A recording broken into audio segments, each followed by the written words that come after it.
Excelencias, señoras y señores, es para mí un gran honor presentar ante esta Asamblea General, en calidad de relator especial, mi primer informe temático sobre los riesgos e impactos de la mercantilización y financiarización del agua sobre los derechos humanos al agua potable y al saneamiento.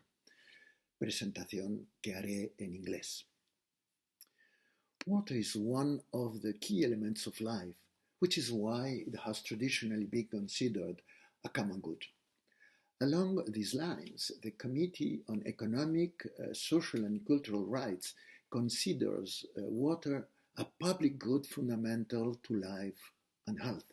However, from the neoliberal vision, water must be managed as a commodity, promoting strategies of privatization, commodification, and even financialization that transform people into mere clients, and the 2.2 billion people without guaranteed access to safe drinking water into impoverished clients, making the most impoverished even more vulnerable and thus aggravating the global water crisis.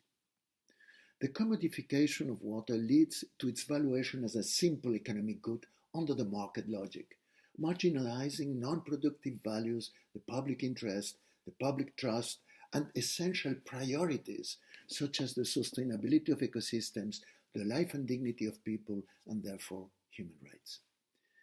In most cases, although water remains formally public, water trading markets buy and sell concessions for use, de facto favoring a progressive private appropriation of water. Recently, my concern about the commodification of water has been compounded by the news that water has begun to be traded on Wall Street future markets under the rule of speculative strategies. Future markets, with the deregulation of the late 1990s, became dominated by large banks and institutional investors who are neither producers, traders, nor consumers, and who simply speculate. The arguments used at the beginning of the century to speculate on food are similar to those used today for water in the face of climate change. Uncover the prices of an uncertain future and stabilize them. Yet when the housing bubble was about to burst in 2008, the same banks responsible for the crisis that were rescued with taxpayers' money invested billions of dollars in food futures. And what happened was the opposite as promised. Food commodity prices doubled and even tripled in a few months. Price volatility soared, and according to the World Bank, some 150 million people joined the ranks of hungry and extreme poverty. If the speculative dynamics of future markets were to have an impact on the price of water on the ground, as was the case with food, these costs would be passed on to water tariffs, increasing the risk of non-payment and water cuts for the most impoverished, among other impacts. On the other hand, the growing influence of these financial actors in the development of wash infrastructures and even in the shareholding of the private operators tends to impose a financial engineering logic, raising prices and lowering the quality of services under the priority of increasing the short-term profits of their shareholders. As has been demonstrated over the last decades, the speculative strategies working in opaque and poorly regulated spaces lead to commodity price hikes, volatility, and speculative bubbles, such as in real estate, food, in even electricity, that not only violate the human rights of the poorest and fuel the unsustainability of ecosystems, but also disturbs the productive development and undermines the public interest.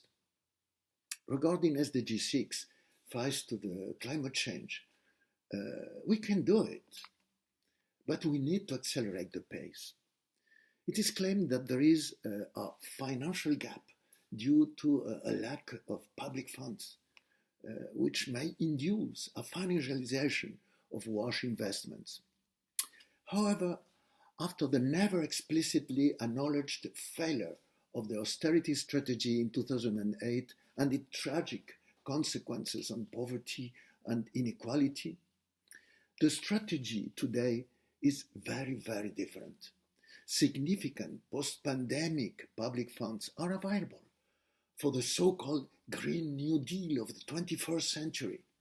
The key challenge after the ordeal of the pandemic is to decide on priorities and whether we allocate a significant part of these funds to strengthen public health systems, including water and sanitation as the cornerstone of public health.